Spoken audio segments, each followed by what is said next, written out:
नमस्कार साथियों, दिव्य विज्ञान के YouTube चैनल में आपका स्वागत है। मेरा नाम है गिरीश मिश्रा। दोस्तों, आज के मुख्य हेडलाइन में देहरादून से खबर है कि स्कूलों को रिजल्ट के अनुसार अब दिया जाएगा ग्रांट। देखते हैं इसमें। राज्य के अशासकीय स्कूलों में टोकन अनुदान में बढ़ोतरी के प्रस्ताव पर सरकार ने सैद्धांतिक सहमति दे दी है। इस प्रस्ताव को कैबिनेट में लाने से पहले वित्त विभाग की सहमति भी ली जा रही है। कहने का आशय ये है कि जो अशासकीय विद्यालय हैं वहाँ पर जो है स्कूल के प्रदर्शन के आधार पर जो है अब ग्रांट देने की यहाँ पर तैयारी की जा रही है। पिछले साल जुलाई 2023 में शिक्षा निदेशालय ने इसका प्रस्ताव शासन को भेजा था। एक वरिष्ठ अधिकारी ने इसकी पुष्टि की है। उन्होंने बताया कि कुछ समय पहले वित्त विभाग ने अनुदान राशि के फॉर्मूले पर कुछ आपत्तियां लगाई थी। इनका जवाब विभाग को भेज दिया गया है। साथ में सूत्रों के हवाले से जूनियर हाई स्कूल और इंटरमीडिएट में टोकन अनुदान में सामान्य बढ़ोतरी के साथ स्कूल के रिजल्ट के आधार पर भी सरकार आर्थिक सहायता देने पर यहाँ पर विचार कर रही है। 6ठी से 12वीं तक विभिन्न कक्षाओं में सालाना रिजल्ट 80% और ज़्यादा रहने पर अनुदान की राशि भी बढ़ जाएगी।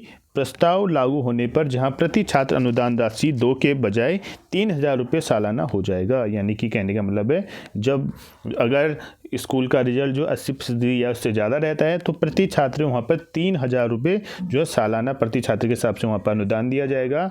अगर रिजल्ट 80% से कम रहता है तो वहाँ पर अनुदान की राशि 2,000 या 2,000 से कम प्रति साल यहाँ पर रहने की बात कह दी गई है।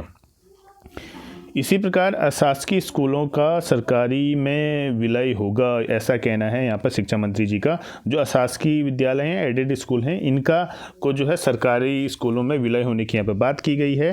शिक्षा मंत्री डॉक्टर धन सिंह रावत ने अशासकीय स्कूलों को सुझाव दिया कि वो सरकारी सिस्टम में विलय के लिए तैयार हों।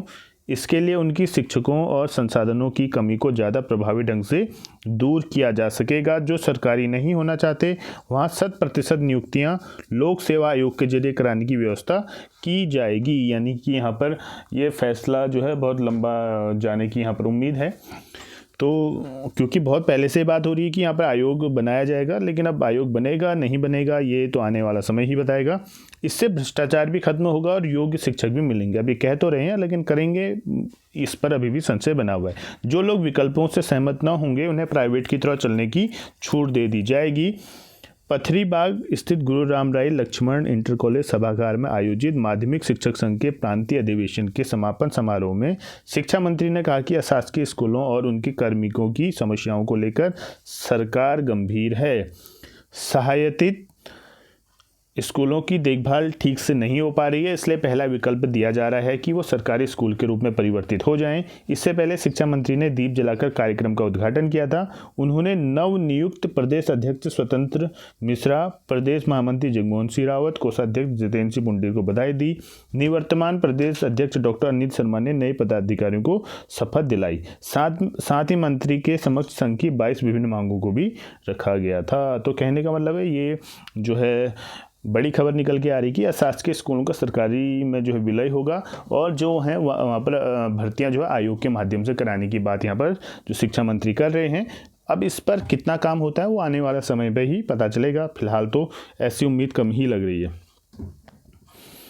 इसी प्रकार यहाँ पर ये खबर है अल्मोड़ा से। हाई स्कूल को इंटर तो बना दिया पर गणित को नहीं दी मंजूरी। तो इसके अनुसार क्या है, 2005 से संचालित जीआईसी गंगानगर मोतिया पाथर में उच्चीकरण के 18 साल बाद भी छात्र छात्राएं गणित की पढ़ाई नहीं कर पा रहे हैं। तो खबर क्या है, डिटेल से देखते हैं इसे। लमगड़ा ब्लॉक के जीआईसी गंगानगर मोतियाधार में हाई स्कूल के बाद गणित की पढ़ाई के लिए विद्यार्थियों को दर दर भटकना पड़ रहा है। उच्चीकरण के 18 साल बाद भी इंटर में गणित विषय स्वीकृत नहीं हुआ है। एनईपी के तहत सरकारी विद्यालयों में शिक्षा व्यवस्था को बेहतरी के कई दावे धरातल पर नहीं उतर पा रहे हैं। जीआईसी गंगानगर मोतिया पाथर इसका प्रमाण है। वर्ष 2005 में इस हाई स्कूल को उच्चीकृत कर दिया गया था। 2005 यानी कि आज से लगभग 18-19 साल पहले जो इसे जो है उच्चीकृत करके इंटर बना दिया गया था। 18 साल के लंबे इंतजार के बाद भी यहाँ गणित विषय संचालित नहीं हो सका है, जबकि विद्यार्थियों के साथ ही अध्यापक इसकी मांग सालों से कर रहे हैं। गणित विषय की स्वीकृति के लिए शासन में भेजा गया प्रस्ताव सरकारी फाइलों में धूल फांक रहा है। और हाई स्कूल के बाद विद्यार्थी गणित का ज्ञान लेने के लिए अन्य विद्यालयों का रुख कर रहे हैं। स्थानीय स्तर पर गणित विषय संचालित न होने से जीव विज्ञान को पढ़ाई करने के लिए यहाँ पर बच्चे मजबूर इसमें हैं। तो कहने का मतलब है यहाँ पर जो है गणित का पद नहीं है और मजबूरन जो है बच्चों को बायोलॉजी लेनी पड़ती है। तो ये भी एक बहुत बड़ी समस्या है। जैसे कि आपको इससे पहले कल हमने खबर में बताया था, उसके अनुसार क्या था कि जो लगभग 2600 पद सरप्लस किए जा रहे हैं। अब वहाँ पर ये कह रहे हैं कि बच्चे नहीं हैं और यहाँ पर जो है अब पद ही नहीं है। अब पद जहाँ पर बच्चे नहीं हैं वहाँ पर जो है टीचर हैं, और जहाँ पद हैं, जहाँ पर बच्चे हो रहे हैं व्यवस्था, वहाँ पर जो है पद ही नहीं है। तो ये अपने आप में एक विरोधाभास देखने को मिल रहा है सरकार की तरफ से। तो इस विषय में अगर जल्दी ही कार्रवाई नहीं होती है तो यहाँ पर सरकारी स्कूलों में बहुत बड़ा संकट उत्पन्न हो जाएगा उत्तराखंड के, क्योंकि आपको पता है कि लगभग शिक्षकों की कमी के कारण जो है सरकारी स्कूलों की हालत जो है हर दिन जो है आप न्यूज़पेपरों में पढ़ रहे हैं कि बहुत ही ख़राब होते जा रही है। तो इसका समाधान सरकार को जल्द ढूंढने की आवश्यकता है। समाधान वही है कि सबसे पहले शिक्षकों की संख्या स्कूलों में पूरी करें, उसके बाद पर्याप्त संसाधन स्कूल में दें, उसके बाद अगर बच्चे नहीं आते हैं तो उसके बाद समीक्षा होनी चाहिए। लेकिन आप जो है बच्चों की कमी का हवाला देते हैं, शिक्षक स्कूलों में देते नहीं हैं, और उसी प्रकार से इंफ्रास्ट्रक्चर जो मूलभूत आवश्यकताएं स्कूलों में नहीं देते हैं, तो आप उम्मीद करते हैं कि बच्चे बढ़ेंगे। तो ऐसा तो हो नहीं सकता है कि पहले ही अपने आप बच्चे आ जाएँ उसके बाद आप टीचर भेजें। पहले शिक्षक वहाँ पहुँच जाए, वहाँ संसाधन पहुँच जाएं, उसके बाद बच्चे अपने आप ही आना शुरू हो जाते हैं। इसी प्रकार आगे बढ़ते हैं। अगली खबर है, प्रधानाचार्य के 692 पदों पर होगी जल्द विभागीय भर्ती, कोर्स बनकर तैयार है। राज्य लोक सेवा आयोग ने शासन के प्रस्ताव को मंजूरी के लिए भेज दिया है। तो यहाँ पर लोक सेवा आयोग यूकेपीएससी जो है प्रधानाचार्य के 692 पदों पर जो है सीधी भर्ती के लिए तैयार है। इसके लिए उन्होंने कोर्स तैयार कर दिया है। 50% पदों को पदोन्नति से और शेष पदों को विभागीय भर्ती से भरा जाएगा, ऐसा इसमें कहा गया है। प्रधानाचार्य के पदों को विभागीय भर्ती से भरने की कार्रवाई चल रही है। आयोग ने इसके लिए पाठ्यक्रम तैयार कर लिया है, जिसे मंजूरी के लिए शासन को भेजा गया है। जल्दी ही विभागीय भर्ती शुरू हो जाएगी, ऐसा कहना है सचिव राज्य लोक सेवा आयोग गिरधारी सिंह रावत जी का। तो प्रदेश के सरकारी इंटरमीडिएट विद्यालयों में प्रधानाचार्य के 692 पदों के लिए विभागीय भर्ती होती है। राज्य लोक सेवा आयोग की ओर से इसके लिए पाठ्यक्रम तैयार कर लिया गया है। आयोग का कहना है कि पाठ्यक्रम को मंजूरी मिलने के लिए शासन को भेजा गया है, जिसे मंजूरी मिलते ही भर्ती के लिए आवेदन मांगे जाएंगे। प्रदेश भर के इंटरमीडिएट विद्यालयों के प्रधानाचार्य के 1385 पदों में से 1024 पद कई साल से खाली हैं। अब 1024 पद कई साल से खाली हैं, उसके बावजूद भी आप 600 कुछ पर निकाल रहे हैं, 400 वैसे भी खाली रहने हैं, और जल्द से जल्द इस पर काम करने की आवश्यकता है। क्योंकि जो है बिना प्रधानाचार्य की स्कूलों की हालत भी धीरे धीरे खस्ता हाल हो रही है। शिक्षक है नहीं, प्रधानाचार्य है नहीं, कर्मचारीगण है नहीं, 4th क्लास है नहीं, तो बच्चे भी कहाँ से बढ़ने हैं स्कूलों में। तो ये सोचने वाली बात है। इन विद्यालयों में व्यवस्था बनाए रखने में छात्र छात्राओं की पढ़ाई पर इसका असर सीधे तौर पर पड़ता है। हालांकि अधिकतर विद्यालयों में वरिष्ठ प्रवक्ता को प्रभारी प्रधानाचार्य बनाया गया है, लेकिन विभाग के काफ़ी प्रयास के बाद भी प्रधानाचार्य के खाली पद नहीं भर पाए हैं, जिसे देखते हुए शासन ने इन पदों को विभागीय भर्ती से भरने का निर्णय लिया है। शासन की ओर से निर्णय लिया गया है कि इन विद्यालयों में प्रधानाचार्य के 50% पदों को पदोन्नति से एवं शेष पदों को विभागीय भर्ती से भरा जाएगा। और इससे पहले नियम क्या था? इससे पहले ये था कि 100% जो है यहाँ पर प्रमोशन के आधार पर जो है प्रिंसिपल इसमें बनाया जाता था, और लेकिन उस पर जब प्रमोशन में विवाद होना है, पदोन्नति में विवाद होने के कारण जो है वो बहुत लंबे समय से इस पर काम हो नहीं रहा है। तो इसलिए जो है विभाग ने इस पर सीधी भर्ती से जो है 50% पदों को भरने की बात यहाँ पर कही गई है।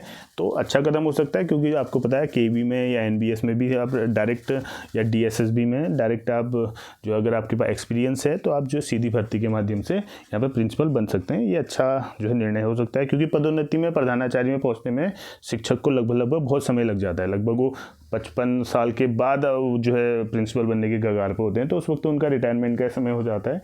तो एक नई ऊर्जा के साथ अगर जो है युवा अगर बनेंगे तो उसमें भी एक्सपीरियंस चाहिए, लेकिन यह है कि ज़्यादा युवा 55 नहीं तो कोई 35 साल में भी बन सकता है, 40 साल में भी बन सकता है।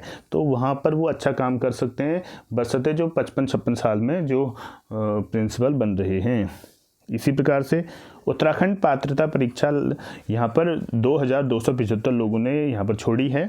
कल यूसेट का पेपर था। अब कारण यही था कि दो परीक्षाएं आपस में जो है एक दूसरे से टकरा रही थी। यहाँ पर यूकेपीएससी कृषि अधिकारी का एग्ज़ाम भी करा रहा था, साथ में कुमाऊं यूनिवर्सिटी यूसेट का एग्ज़ाम करा रहा था, जिस कारण 2275 अभ्यर्थियों ने यूसेट की जो है परीक्षा यहाँ पर छोड़ी है। यूसेट रविवार को 38 केंद्रों में हुई, जिसमें 18,913 पंजीकृत परीक्षार्थियों के सापेक्ष 16,638 अभ्यर्थियों ने परीक्षा दी है, जबकि 2,275 अभ्यर्थी इसमें अनुपस्थित रहे। सुरक्षा को लेकर परीक्षा केंद्रों पर जो है यहाँ पर धारा 144 लागू की गई थी। यूसेट के सदस्य सचिव कुमाऊं विश्वविद्यालय के वरिष्ठ प्राध्यापक प्रोफेसर HCS जिसने बताया कि प्रदेश के 16 शहरों में पात्रता परीक्षा आयोजित की गई थी।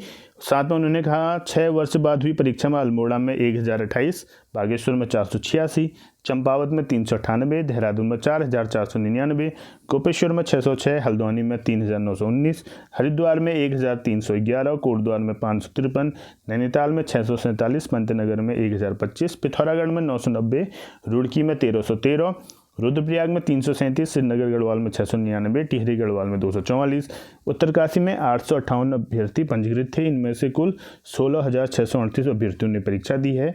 सभी केंद्रों पर विशेष टीमें गठित की गई थी। बताया कि मेरिट के आधार पर परिणाम घोषित होंगे।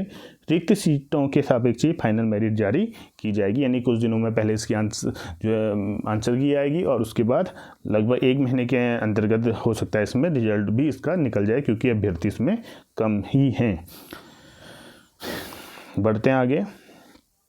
अल्मोड़ा में 340, बागेश्वर में 159 लोगों ने समूह गौ की यहाँ पर परीक्षा दी, ऐसा कहा है।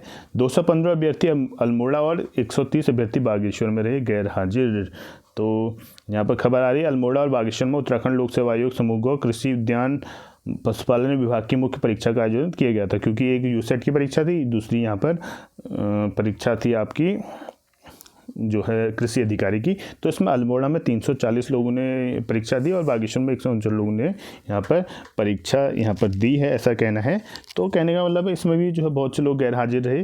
तो 340 अल्मोड़ा में दी, 159 जो है बागेश्वर में दी है यहाँ पर परीक्षा, जबकि 215 लोगों ने अल्मोड़ा में छोड़ी है परीक्षा और 130 लोगों ने बागेश्वर में लगभग परीक्षा छोड़ रखी है। तो कहने का मतलब है लगभग 50% लोगों ने यहाँ पर जो है पेपर दिया है और 50% ने पेपर नहीं दिया। कारण वही है कि 2 एग्जाम क्लैश हुए, तो लोग फिर उसमें जो है अभ्यर्थियों को एक ऑप्शन उनके लिए हट जाता है, तो एक ही परीक्षा देंगे, तो इस वजह से यहाँ पर गैर हाजिर रहे हैं।